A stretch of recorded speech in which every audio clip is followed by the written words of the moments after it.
What's up, y'all? Logan here. As an avid collector and strategic investor myself, I am so stoked to announce the launch of Liquid Marketplace, a platform where collectors can buy and sell fractions of rare collectibles via tokens on the blockchain. As a co-founder of Liquid Marketplace, I believe we're set to level the playing field by allowing anyone to own a piece of the world's rarest collectibles and build their portfolios in. CoffeeZilla is not a criminal. I called him, I apologize. Step 2, we want to offer a rewards program for players who are disappointed in the status of the game. So essentially you're gonna be able to burn your base egg or your base animal for the mint price, which was 0.1 ETH or the equivalent in BNB. I am personally committing 1,000 ETH to this, which is about $1.3 million.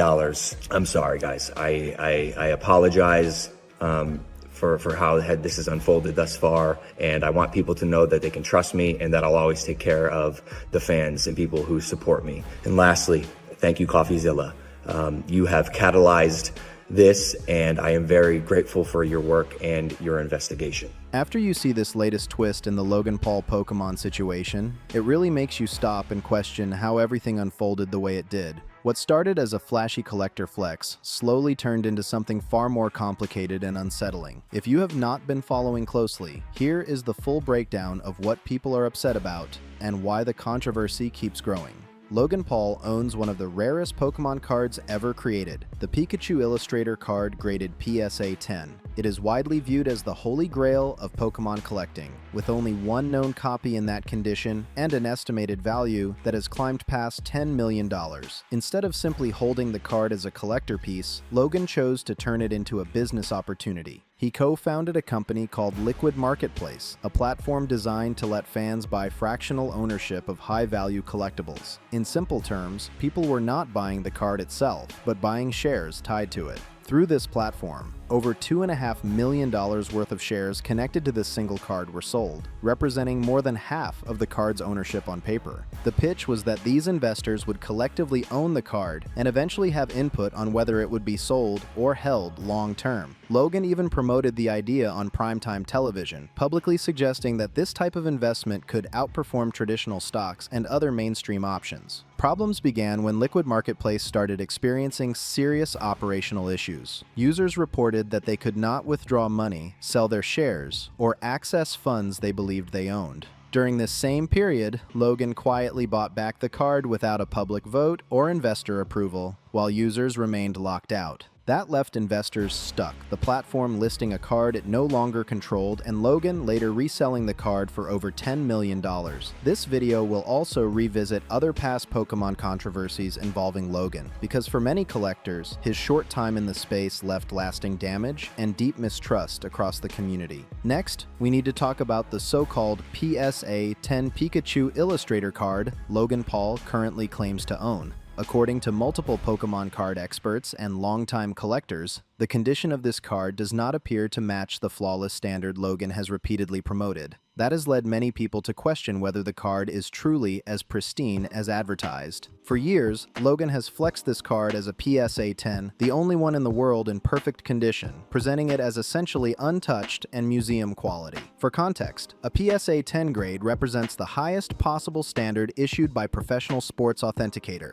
It means the card should have 4 perfectly sharp corners, clean edges, sharp focus, full original gloss, and no visible stains, scratches, or surface damage. The difference between a PSA 9 and a PSA 10 can mean millions of dollars, so accuracy matters. The issue is that close-up images of the back of Logan's card began circulating online. I think the deal needs to be sweet. That's all I'm saying. Okay, since I know that you want cash now, what if you can walk out of here with a check for $1.5 million?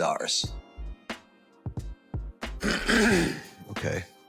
Me walking out of here with essentially would be an advance. Yes. Is appetizing. This particular piece means a lot to me. The 1.5 is nice, but we know his card's gonna sell for 1.5. Of course it's gonna go for more, yes. So it may need to be a little higher. What would make you happy walking out of here lay with? Today, right now. Right now. You will write the check right now. Yes. Got an expensive wedding. 3 million? 3 million, I'll tell you what I can do and I can justify, write your check right now for $2.5 million. In fact, this guy's crazy. 2.5 mil. You have a deal? You are a crazy person. I've been told that before. I have to say, my heart tells me to do this deal with you, and so I will do the deal with you. Great. Great. Now give me that.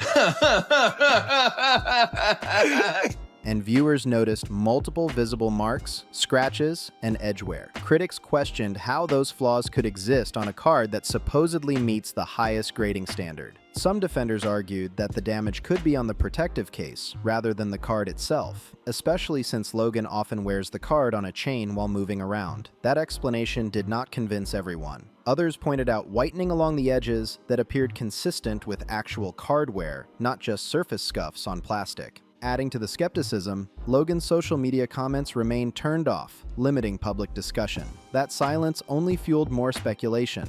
Things escalated further when a Pokémon community figure known as Rattle Pokémon shared images reportedly taken by a previous owner of the same Pikachu Illustrator card. Those images appeared to show the card graded lower in the past, raising serious questions about how it was later presented as a PSA 10 while being tied to investor promotions on Liquid Marketplace. Images began circulating online, showing the Pikachu Illustrator card sitting in some pretty questionable environments. In one photo, the card appears laid out near a greasy pizza box, a vacuum cleaner, and a half-finished protein shake, with someone wearing a gaming headset nearby. People joked that it looked like the card was being trained to bulk up into a PSA 10, but the jokes quickly turned into serious concern. These images mattered because they reinforced claims that the card had previously been graded as a PSA 9. Rattle Pokémon shared additional context, explaining that the card had a documented grading history that did not line up with the flawless image later used to promote it. According to this information, the card had been graded a 9 multiple times before eventually receiving a 10 under very different grading conditions.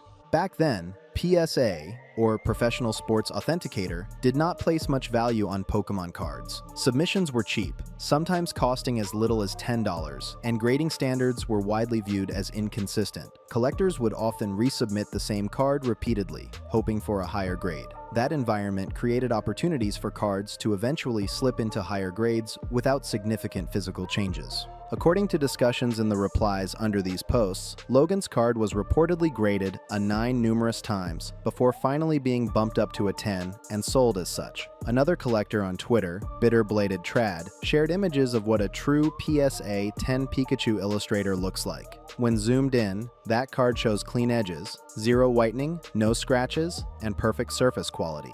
When people compare that verified example to Logan's card, the differences become obvious. Even experts in the replies pointed out that a PSA 10 standard leaves no room for wear. It has to look untouched, flawless, and preserved as if it were never handled at all. To preserve a card at a true PSA 10 level, it usually has to sit untouched in a vault for years until the moment it is sold. That is the standard collectors follow. Logan, on the other hand, has treated this card very differently. He wears it on a massive chain during public appearances, including WWE events, walking around with it constantly. Even though the card is sealed in a protective case, that kind of movement still causes vibration, friction, and stress over time, which can slowly wear down edges and surfaces. There are ways to spend and invest your money in ways that might mean more to you than a traditional conservative investment like the stock market.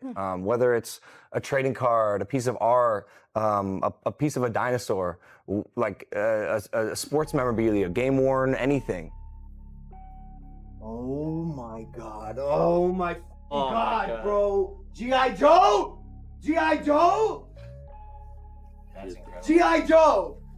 It could have been anything else.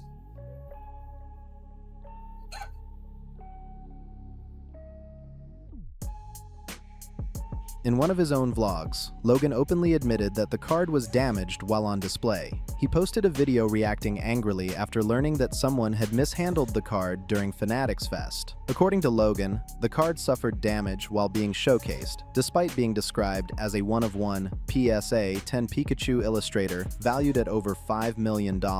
That admission alone raised eyebrows among collectors who understand how fragile top-grade cards truly are. Before getting into the deeper issues surrounding investor losses, it is important to understand that this was not Logan's first major Pokémon controversy. In December 2021, he announced that he had purchased a sealed first edition Pokémon base set booster box case for roughly $3.5 million. The box was later revealed to contain G.I. Joe cards instead of Pokémon packs, a situation that was widely labeled as one of the biggest fraud incidents in Pokémon collecting history. At first glance, some people laughed and saw it as karma. However, many in the Pokémon community were not amused at all. A large number of experienced collectors believe the entire situation was exaggerated or staged for attention. When people started digging into the details, things looked extremely questionable. The box first appeared on the Canadian version of eBay on March 29, 2021. The auction ran for 10 days. Posted by a seller with almost no feedback and a username that had recently been changed. The listing contained numerous grammar mistakes and offered no legitimate history or provenance for the box. Veteran collectors immediately flagged it as suspicious. High-end Pokémon items of this magnitude are almost always sold through trusted brokers or major auction houses. They are rarely handled by unknown sellers on eBay with no established track record. That alone made the story hard for many collectors to take seriously. As people looked deeper, even more red flags started stacking up. The seller behind the box told multiple conflicting stories about where it came from. In one version, he claimed he bought it from an elderly woman. In another, he said it was a gift from his 12th birthday. Later, he suggested it was discovered in an attic after purchasing a house. None of the stories matched, and none came with proof. Despite those inconsistencies, a few buyers still placed massive bids, with prices climbing into the millions before 2021. That made it even more shocking when Logan Paul announced that he had purchased the box for $3.5 million.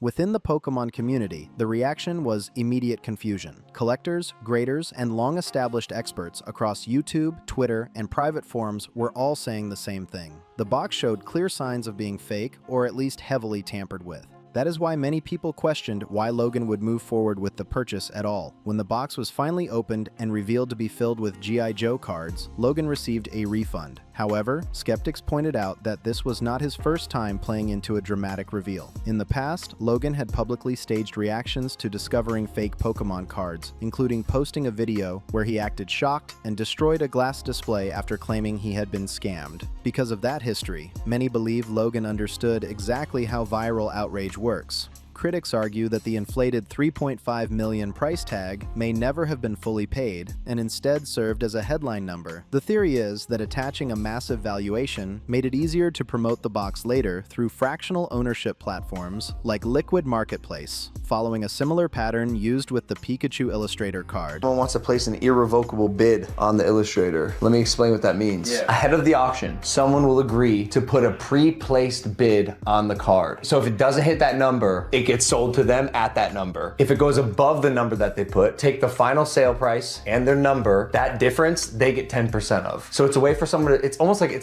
a business move. Someone did this with a fucking Birkin bag. He put a $3 million irrevocable bid on a Birkin bag. The Birkin sold for 10 million. The difference between 3 million and 10 million is 7 million. He got 10% of 7 million. So he made 700K in a night by doing nothing, other than giving the confidence that it was gonna go above 3 million. Someone apparently wants to put a $5 million irrevocable bid on the Illustrator, which I just don't. I think it's too low, so I said no. It's cool though. It's cool because like people obviously have confidence in the car.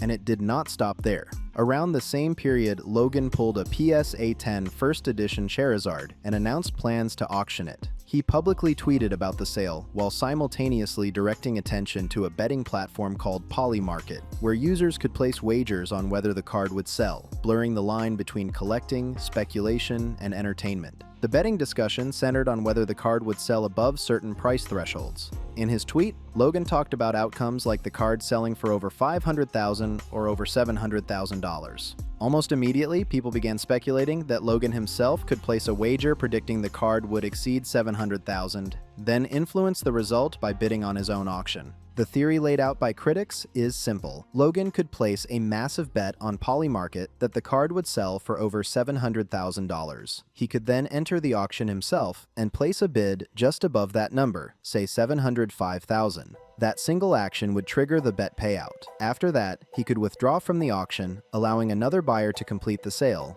while he walks away with winnings from the betting platform. While this remains an allegation, many collectors argue that it creates a serious ethical issue. They believe it blurs the line between promotion, speculation, and market manipulation. On top of that, Logan reportedly earns a percentage from the sale itself, which leads critics to claim there is an incentive to artificially drive prices higher. To those critics, it looks like a closed loop where attention, betting, and auctions all benefit the same person.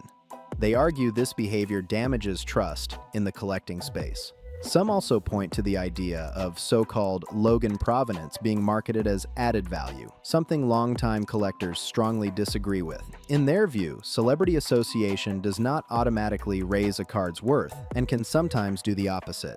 Collectors also reference other grading controversies tied to Logan. His 1999 base set first edition Charizard reportedly failed a cross-grade in the past, yet later surfaced with a BGS 10 label. That grading jump has been questioned heavily within the community, adding to broader concerns about transparency. All of this brings the focus back to Liquid Marketplace, which many viewers already recognize from earlier coverage. Logan co-founded the platform around 2020. One of its headline listings was his PSA 10 Pikachu Illustrator card, valued at roughly $5 million.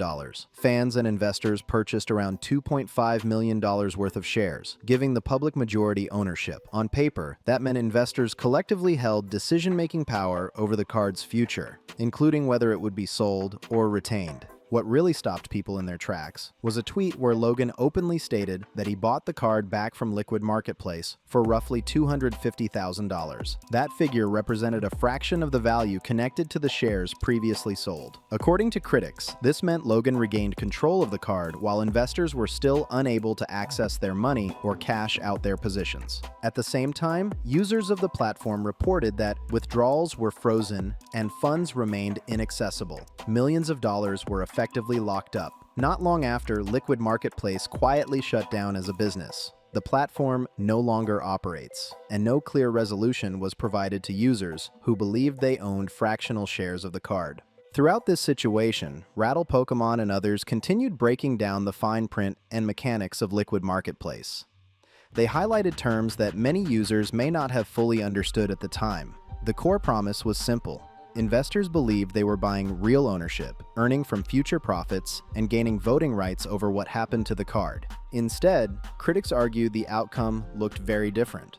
If you know how much you're going to bid on it, if you want to create a new record sale for something, you're going to make some of your money back because you can just gamble on it. It is the most crooked, nonsensical shit, and it needs to be regulated. It's terrible. How about a nice little $105,000 discount on your purchase if you gamble on something that you're bidding on that you can control whether it goes over or under 700K. That in itself is bad. If enough people are on here, that number can increase. If you have something that sells for 700K and you're getting 100K off and you're getting a percentage from the sale itself, that's a fake comp. This is just bad. And then we have the same thing for the Illustrator in terms of manipulation. And that's not to mention the fact that there can be insider trading, insider information in terms of like, oh, I'm gonna bid over 700K. So anyone can bid on that. Now, whether or not you'd want to do that and skew your odds. Logan regained the asset, the platform closed, and users were left without payouts or transparency. To many observers, it raised serious questions about how the structure was designed from the beginning and who ultimately benefited. People also questioned the motivation behind it all. Logan is already wealthy from YouTube, Prime, WWE, sponsorships, and multiple business ventures. Yet controversies like CryptoZoo and Liquid Marketplace continue to follow him. That pattern has led some fans and collectors to ask why additional high-risk ventures targeting supporters were necessary at all. The most confusing part for many is accountability. Logan was a co-founder. He listed his own card. Fans paid real money, believing they were buying ownership. The company later shut down, and the asset returned to him. To everyday investors watching from the outside, it feels like a system where losses landed on the public while control stayed private. That confusion naturally leads to questions about oversight. Many wonder when regulators step in during situations like this. Interestingly, in June 2024, attention turned toward the Ontario Securities Commission, known as the OSC. The OSC is an independent Crown agency responsible for regulating Ontario's capital markets, enforcing securities laws, and protecting investors from fraud. That is where regulators finally stepped in. The Ontario Securities Commission launched a formal investigation into Liquid Marketplace, and according to public filings, they believed there was enough evidence to pursue enforcement action. An official article summarized the situation under a blunt headline stating that the OSC accused Liquid Marketplace of fraud and moved against top executives at the startup. In its June 19th enforcement application, the OSC alleged that senior leadership at the Logan Paul co-founded NFT and collectibles platform misused roughly $3 million of investor funds for personal benefit. The executives named in the filing included Ryan Bahadur, Nick Dale, and Dennis Domer. Logan Paul himself was not named in the proceedings. According to the OSC, these executives illegally diverted investor money, provided misleading information when questioned by regulators, and violated Ontario securities laws. The Commission claims that approximately $3 million of the more than $10 million raised from investors was misappropriated through hidden payments to shell companies connected to the executives, as well as interest-free personal loans that were never repaid. The filing further alleged that company funds were used to cover personal expenses. The OSC stated that Bahadur alone charged nearly $500,000 in personal spending to company credit cards. These expenses allegedly included luxury clothing, high-end jewelry and watches, personal wellness services, and spa treatments. Another major focus of the investigation involved the sale of roughly $2.7 million in tokens tied to the Pikachu Illustrator card. The OSC claimed these tokens were unregistered securities and that buyers were falsely told they represented legal ownership of underlying collectibles. Regulators allege investors were also told the assets were fully authenticated, appraised, and insured, statements the OSC says were misleading. According to the Commission, these misrepresentations exposed investors to undisclosed risks, caused financial losses, and benefited Liquid Marketplace and its associates. The OSC has recommended penalties of up to $1 million per violation and the surrender of any gains obtained. Based on these actions, it appears regulators are now attempting to recover funds and hold those responsible accountable. According to regulators, any profits recovered and fines of up to $1 million per violation are supposed to be surrendered, with the hope that those funds can eventually be used to compensate investors. For many people watching, the frustration is that Logan Paul was not named in the enforcement action, even though he has publicly identified himself as a co-founder of Liquid Marketplace in multiple videos. That contradiction raised eyebrows across the internet. Take a look at the shady terms of the platform. And then we may allow users to purchase all of the tokens associated with a certain collectible without the other token holders associated with that collectible executing a sale. Is this what happened? So the scammers on the platform. So did Logan get permission from the scammers? He's not a scammer. But the scammers on the platform gave him permission to buy out the item? Does that make him a scammer too? And then down below at the bottom, it says you understand and agree that, where enabled on the platform in our sole discretion, buyouts may allow your tokens to be purchased from you by another user at the price determined by the buyout premium, and that such buyouts may occur without you executing a sale. So they went from, we're going to auction it off, and then I guess they would have to pretend that there was more people, invested into the item itself than there actually was. But then I guess we got filings coming up here. Let's just do the emergency buyout. Fractional ownership and stuff is dumb. Calling it Liquid Marketplace is dumb because it was the most illiquid thing you could possibly put your money into, because you could never get your money out. Logan has openly called himself a co-founder on camera, clips that have circulated widely and were already shown earlier in this video. Naturally, people began asking why his name does not appear in the official filings. In a separate article, Logan claimed he intends to make investors whole and ensure people receive compensation, but skepticism is high. That skepticism comes from history. Critics point out that Logan made nearly identical promises during the Crypto Zoo controversy. He publicly stated that he would pay people back back, and even acknowledged wrongdoing on video, thanking CoffeeZilla for bringing the situation to light. Years later, many affected users say they are still waiting, with no repayments delivered and no clear timeline. That lack of follow-through is part of why CoffeeZilla pursued legal action, arguing that exposure alone has not led to accountability. Each time controversy surfaces, promises are made, attention fades, and the financial damage remains unresolved. For many observers, this pattern has become impossible to ignore.